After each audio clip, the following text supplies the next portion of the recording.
Hello and good morning, everyone. Only Positivity here. I have my coffee with me, ready to kick off podcast number 16 on this playlist that I'm looking to launch called Elevated Thoughts. Now, before diving into the book and everything like that, let's just level set on what I'm doing here. As I endeavor upon pursuing knowledge and life experience in this next phase of life through fitness, photography, traveling, and whatnot, one habit that I've really formed is reading. So this podcast essentially goes through some of the books I've been reading as of late, taking those lessons learned and applying them to experiences in my life. Now, before diving into the new book today, let's go ahead and jump into a quick story. Now, today's story is not lighthearted. It's not really funny or anything like that, but I don't know, just an interesting experience, I guess. And no real lesson, I guess, to be taken away either. As I was growing up, I started playing soccer very early. My dad was heavily into soccer growing up, so he got us into soccer at a very young age, probably around 2 or 3 years old. We started playing soccer. We were in traveling teams, academies, things like that. So we played soccer at a pretty competitive level. Around my sophomore year of high school, right, you start to form some friends, right, in the respective sports that you play. And not all of your friends go to the same school as you, but they could potentially play on the same club team as you, right? I had a friend of mine who was he was a striker on my club team. And I was a defender, right? So in drills and stuff like that, we would always be going against each other. Him being on the offensive side, me being on the defensive side.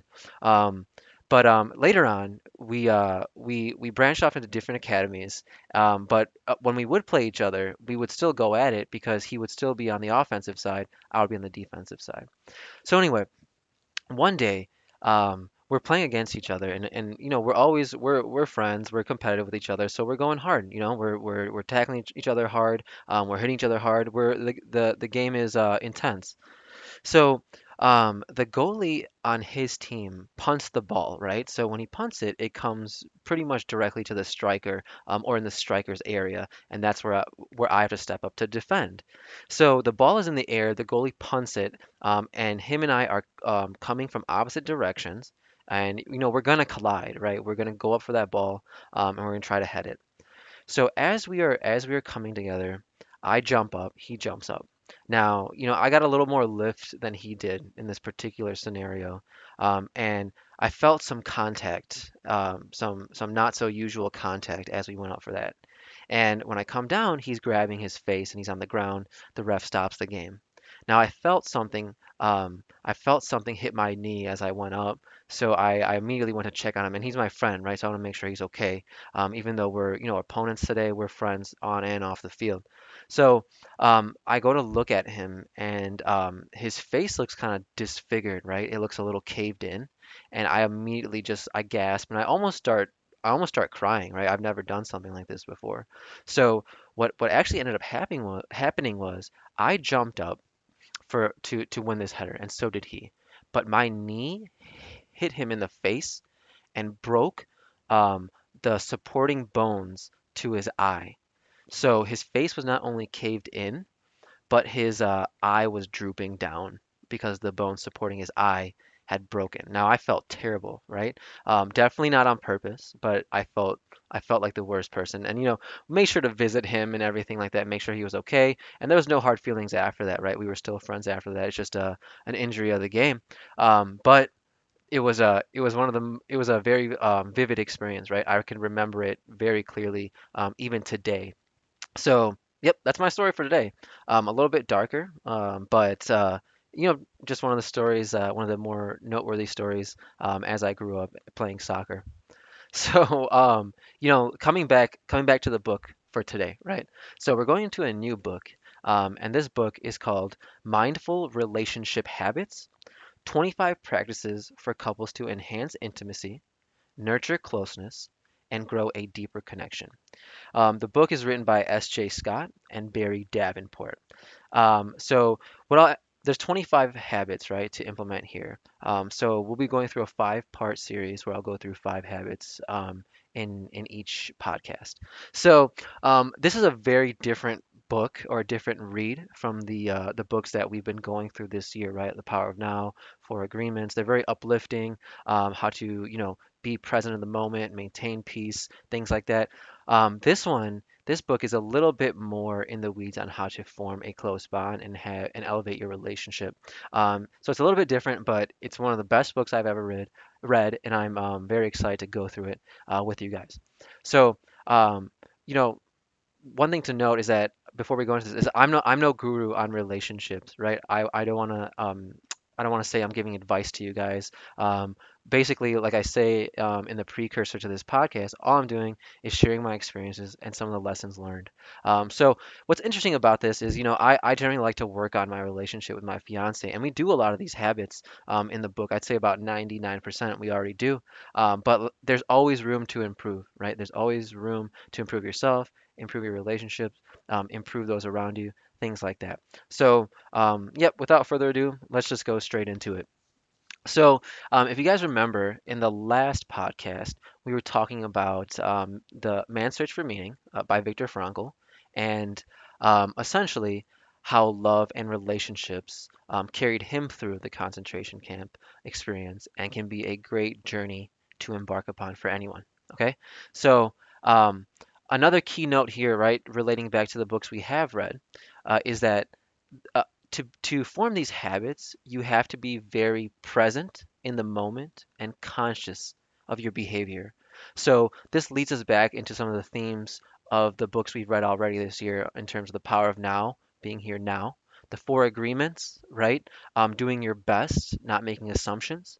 And then a key to a successful relationship is to be mindful, right? Be aware, pay attention, be present, and be engaged. So the author lays out the premise of the book, and he starts talking about the honeymoon phase of a relationship. Now, if anyone's ever been in a relationship here, we all know this phase, right? Everything's going great. We're trying our hardest to impress the other person and to really be on our A game at all times. And you're not necessarily going to press on any red flags right away, because you're just getting to know this person. So, flash forward, we get out of the honeymoon phase and things can start getting a little static or complacent, right? Maybe that novelty or euphoria that was there initially is not there anymore. And then a new challenge is presented, right? So we might even let go of some of the habits that prompted our partners to really fall in love with us. I know a bunch of people who, put on that relationship weight, right? Going out to eat all the time, might stop exercising, might stop striving for better in your life and your career and things like that. Just thinking, I've made it now, I'm good, I'm settled in here. Um, but, a lot of times when these things happen, we notice it, but we don't voice our opinions. And when we don't voice our opinions in a calm manner, those things simmer and they can manifest themselves in passive aggressive behavior or just outright aggressive behavior towards the person that we claim to love the most, right? So, some of the charges in this book are, can we control our emotions enough to not really let them take over? Can we be tactful and present, the person that we love um, with facts and figures or solutions as opposed to complaining and things like that. So, you know, and just touching on another point here, right? We keep our shit together all day long, right? At work, when we people external from our home environment, we always keep our shit together for the most part. Um, but wouldn't it make sense, right, to be the most conscious, the most present uh, with the person that you claim to love the most? Okay, so um, and I think another good benchmark here is to note that your intimate relationship is the most important relationship in your life. And if you don't believe that, right, you might not jive with what I'm saying in this podcast or this book. But I personally believe like 100% that my relationship with my fiance is the most important relationship and asset that I have. And I'll illustrate examples of that as we make our way through this book.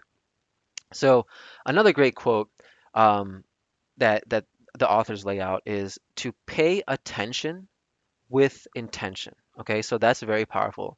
You're paying attention with the intention of elevating the quality of your relationship. And how do we do that, right? How do we elevate our relationship? we form these habits that I'm going to go through.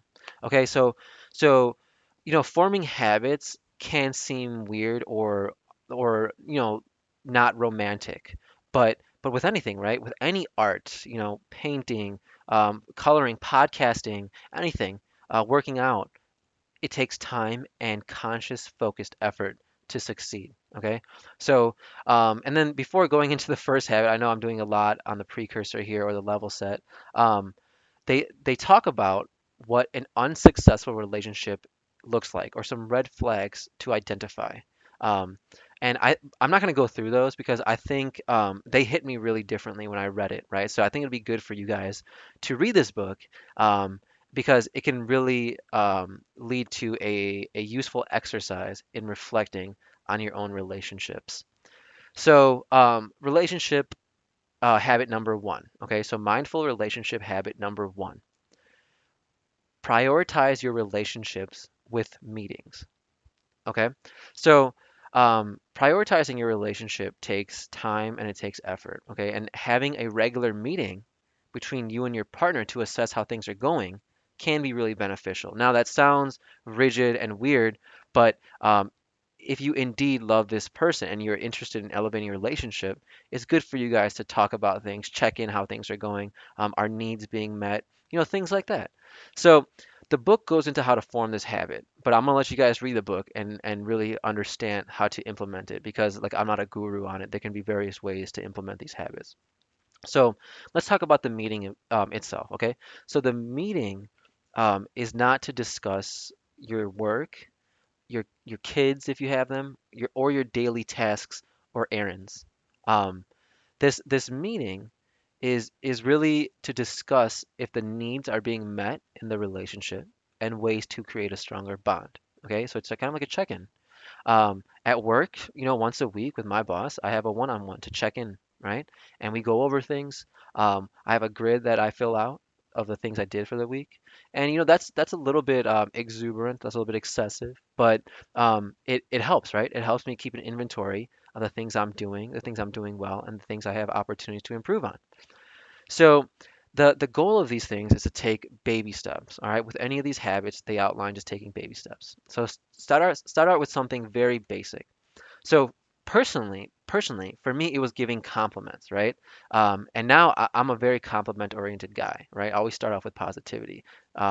So it can be so what I would do is, oh, to my fiance, oh, you look nice today. I like that outfit. And that's really formal and it can feel forced. But if that's what you need to do to form the habit, then do it because slowly it becomes and turns into something that I do now, right? So, sometimes when she's looking like a snack, she'll come out and I'll hit her with a damn when she's looking really good, right? But then after a little while, right, of doing that, I check in, right? How are you doing on your habits? How am I doing on my habits? Um, and 9 out of 10 times when we do this check-in, um, the things I'm attempting to implement, she notices, right? So it's not we're not doing it for the reward, but it's nice to know when your hard work is not going unnoticed. So, and one of the overall points of this is it's often really tough to show vulnerability, right? Especially for that male stereotype and me personally, right? Sometimes I meet my vulnerability or my feelings of vulnerability with like stubbornness or uncomfort, right? I'm like a little bit on edge that I feel vulnerable right now, by saying I love you or expressing my care for her. I feel weird about it, but when I have these types of meetings, I keep it positive, right? I don't want anything to enter this conversation that's going to prevent me from showing my fiance that I really love her, right? I want to take all that bullshit out of the meeting and make it just about positivity and how to improve. And another thing that they outline in the book is to make sure it's an open platform for sharing. Okay. So what I take that as is, her feelings are not better than mine, and my feelings are not better than hers, right? It's an open forum for us to share without judgment, right? And I think that's the only way it's gonna work. If we allow each other to share without judging each other, and then that really, really creates a clearer bond, a stronger bond because then I feel like I can come to her with anything, any random thought that flutters across my mind, I feel like I can share, right? And that's what a stronger bond is, I think. So anyway, we'll move forward into relationship habit number two, but going over mindful relationship habit number one, prioritize your relationship with meetings.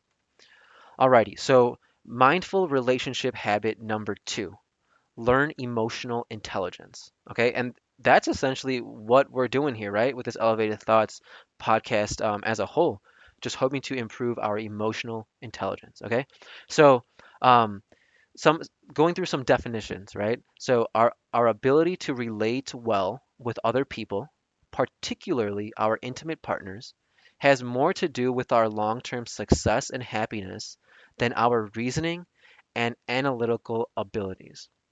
Now, the best way I think for me to like describe this, to use an example, right? So over the jobs that I've had, I've met countless people who are a million times more technically savvy than I am, right? They're great with the extensive Excel formulas, Access, Visio, things like that. They know all the database systems. They know all of the coding, things like that. And they're just crazy technical people, right? They're just so smart in their respective areas. But who knows people like that who are just brilliant, but their inability to cooperate, interact, relate to the people in their surroundings prevents them from moving up, right? And if they don't want to move up, all good. But I've seen that happen many times where someone who cannot speak or they can't convey the story that the data is showing does not rise to the top because um, pairing technical skills with that storytelling ability or that emotional intelligence, the ability to relationship manage, is a very unique skill set. And in a technological era where we have automated solutions for everything, that I believe that human contact is less valued, but that's why I'm in a role that I am because it is a little bit more tricky because I have to relationship manage, right? No presentations that I conduct are the same. They're all different based on the group that I'm presenting to. Anyway, long-winded story. So, defining emotional intelligence, the ability to express and control our emotions, as well as the ability to understand, interpret, and respond to the emotions of others. So, let's use an example of some like emotional intelligence issues. I don't know if this is the best example, right? So I've used this example before, but let's say I had a tough day, right? I wake up late. I'm late to get ready. I go to work. My tire pops, which causes me to be late to a presentation, which the client didn't take well, and they start berating me, right? My boss hears about it. She berates me. Um, so because I had a bad day, I forget to pick up the groceries, and now my fiance's pissed at me. So I finally go to Starbucks just to get a coffee to chill out, and the lady gets my order wrong, spells my name wrong on my order, and that triggers me, right? That triggers me. I go off on her, ask for the manager, whatever, right? So that's me. That is me. Having low emotional intelligence, right? Letting the instances in my day affect my interactions with everyone. Now, um, the other side of that, right? So let's say I was a emotionally intelligent barista, right? Um, that barista would be able to say, "Hey, look, you know, I'm not going to respond to this guy's abrasion with abrasion, right? I'm not going to fight fire with fire." Um, that barista would have let me have my outburst, right? They would have been calm about it, let me have my outburst, and I would walk out of there, right? And the barista would know that there's no way that me just getting an order wrong would be the main cause, the only cause of that triggering, right? Um, he would assume that barista would assume that that guy had something going on with him all day long, or something else must be affecting this guy because um, it doesn't seem like a simple name error would cause that, right? So, like I explained that a little poorly, I guess, but there's always two sides to that emotional intelligence coin, right? Like staying calm, being able to not react, and really see that there's a deeper rooted cause as to why this person is behaving that way. Okay, and it's often hard for us to not react, but that's what emotional intelligence is: controlling your emotions and your reactions. So, that example wasn't related to my intimate relationship, right?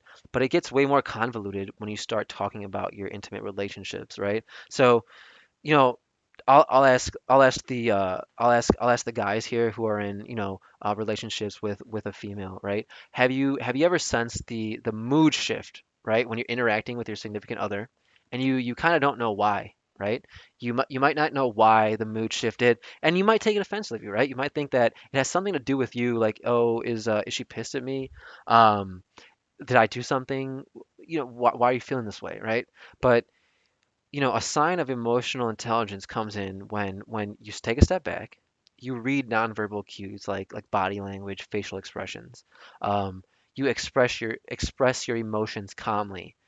You listen actively without getting defensive, and try to initiate conflict resolution. And then, lastly, I think easily forgive, right? We should always easily forgive our partners for those minuscule things that go on throughout the day. Okay, so um, working on emotional intelligence as a couple is also something like that's worthwhile to do. That's mentioned in the book, but they mentioned this also. So the individual has to be able to introspect on their own behavior before they can change, right? With anything, with these relationship things, you have to know, love, and be able to reflect on your own behaviors before bringing it forth into a relationship. So, a little long-winded there, but that was mindful relationship habit number two, learning emotional intelligence. Now we'll move on to mindful relationship habit number three, which is create a relationship vision. Okay, I think this is a really important one as well. So, question to the group, right? If you are in a relationship, have you guys talked about what your morals, your values, and your life goals are, right? Have you talked about what you want to do with your life? What's most important to you?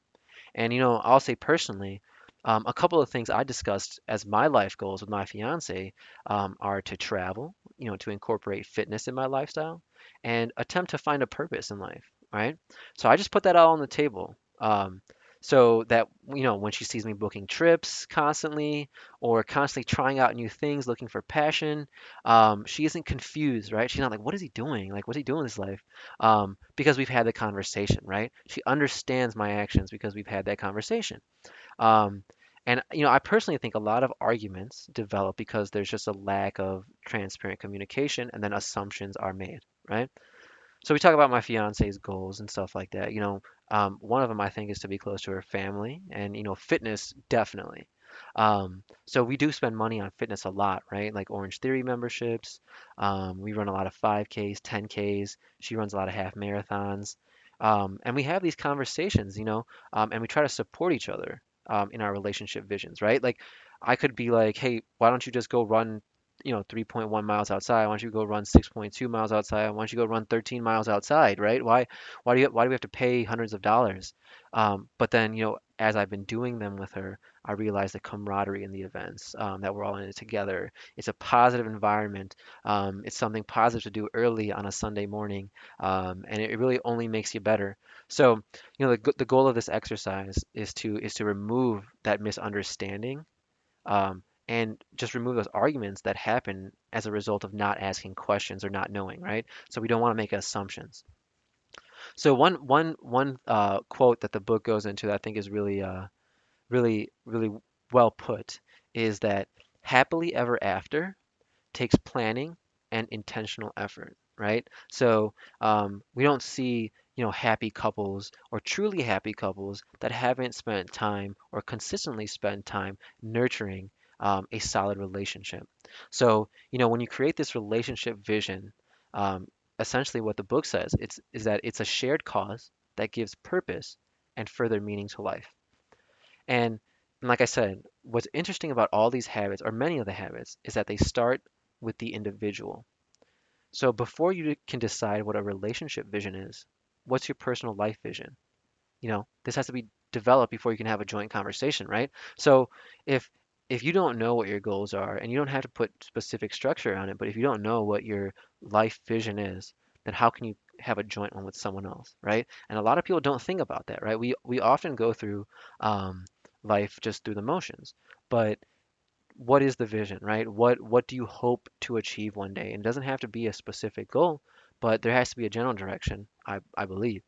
So, some examples of goals can be, like sexual intimacy, enhancing that, spirituality, conflict resolution, having kids, whatever it might be.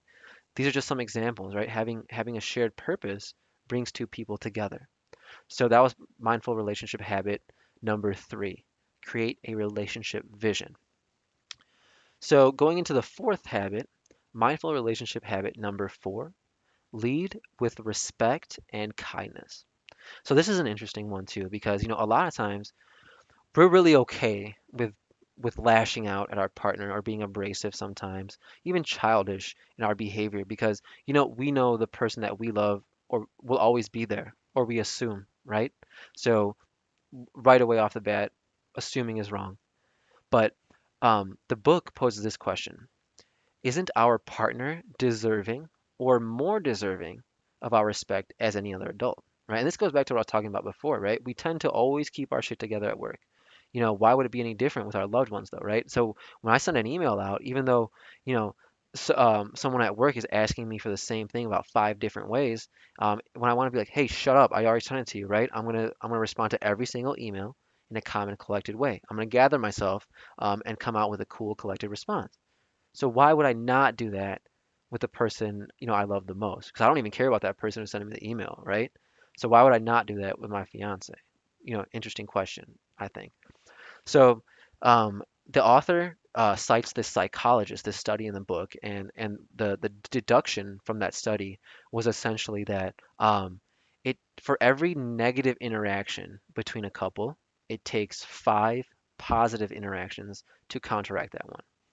Now, I don't know if that's an exact science, right? But I kind of believe in that a formula. Okay, so I think the what you come out of that with is that what if we were able to really utilize self-control and process our emotions and express them calmly before having that outburst, right? Because like, what does an outburst really do for you? For me, it makes matters worse because I'll say shit I don't mean, right?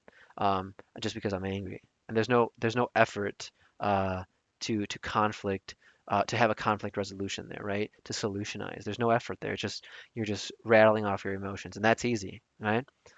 So like I said, it does take effort, but like both partners have to be committed to practicing these tasks daily until it becomes a habit. So once you realize that, like when you problem solve and you don't let things linger, you can really expedite these conflict resolutions and elevate your relationship, right? So one of those things is, as me and my fiance have conflict between each other, we let each other know how it felt, um, like what we were thinking about that situation right now, and we propose a solution. We each do that, right? So we're not just complaining. So that that's one practice that I've been implementing very heavily because the shouting match is not really going to be beneficial for anyone. So that was relationship habit number 4. Um, lead with respect and kindness.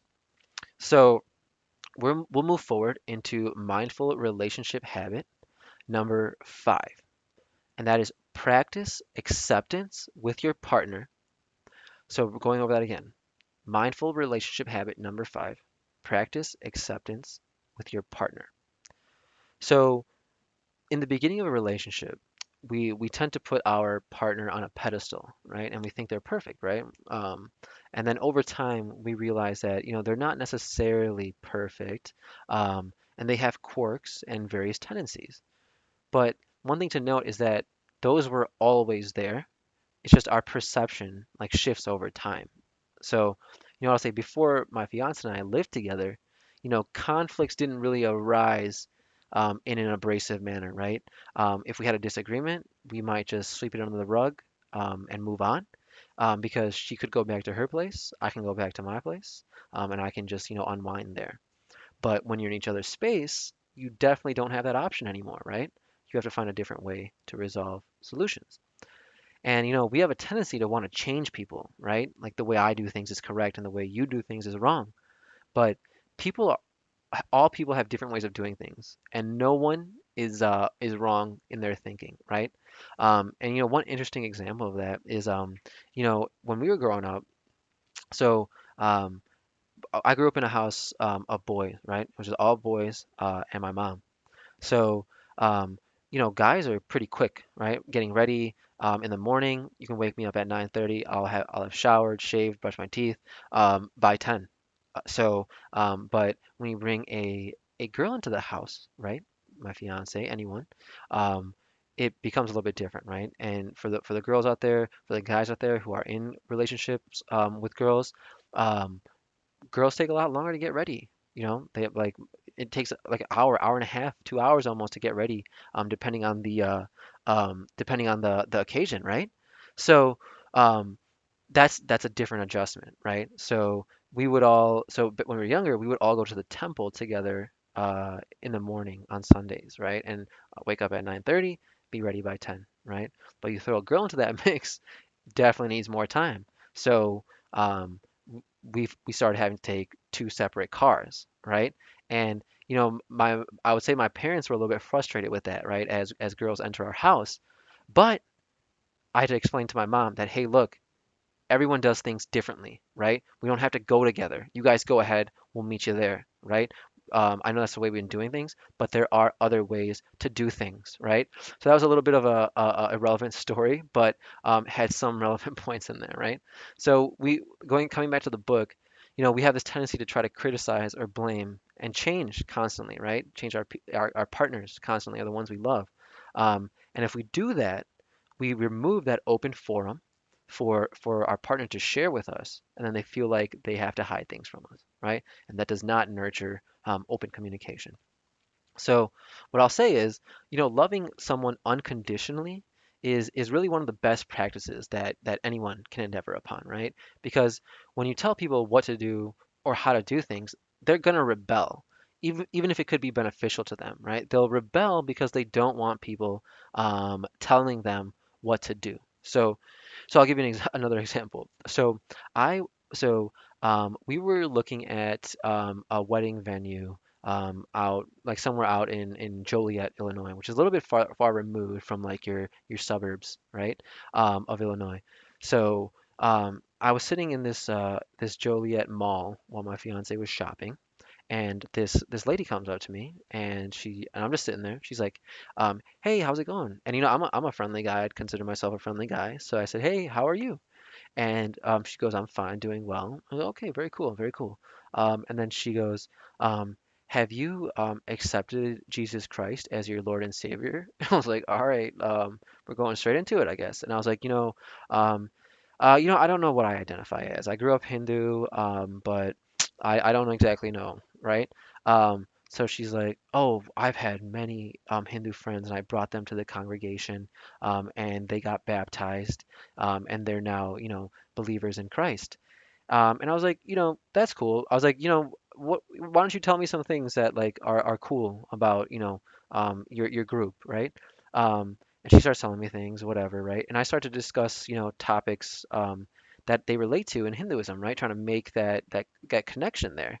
I say, and then I try, I try to have a conversation with her about religion, right? Because I don't want to just blow her off, so I just try to have a conversation. I'm giving points, giving I'm pretty well versed on the Bible, so I try to give her points from the Bible, points from the Gita, seeing if we can make a connection there, whatever. She met my conversation with defensiveness, and she started shouting verses at me, right, and Christian facts at me. It was just like talking to a wall almost. Um, so that was an interesting one, right? And I think unconditional love is and this was like I don't expect this lady to unconditionally love me, but like that's what happens, right? When you try to put your opinions and your beliefs on someone, it's the opposite of unconditional love, right? Because now I don't have an open forum to share with you. We're not having a conversation. That doesn't what why would I want to be someone like you, right? So so anyway, coming back, right? So my fiance does things very differently than I do, and um, neither of us are wrong, right? I do things differently than her. So one thing I guess that would be a little bit inconsiderate of me is, when I used to live by myself, my dirty clothes, I would just take my clothes off, throw them directly in the washing machine, take a shower, right? Once the washing machine's full, I just turn it on. So I continued that habit as we lived together.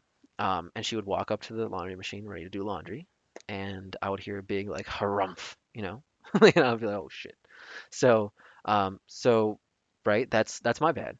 So what she did, which was very mature of her, is she pulled me aside, and we had a conversation about it, right? Why that frustrates her, right? Because she has a plan to do laundry. She said the laundry machine is full, so she can't do the laundry, right?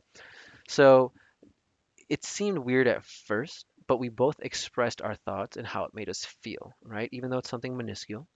But going forward, we have an assigned day to do laundry. So essentially, I got my shit together, right? So that was relationship habit number 5, right? Mindful relationship habit number 5. Practice acceptance with your partner. So that's all I got for you guys today. I hope you enjoy. Feel free to leave me any feedback. And remember, only positivity. Thanks, guys.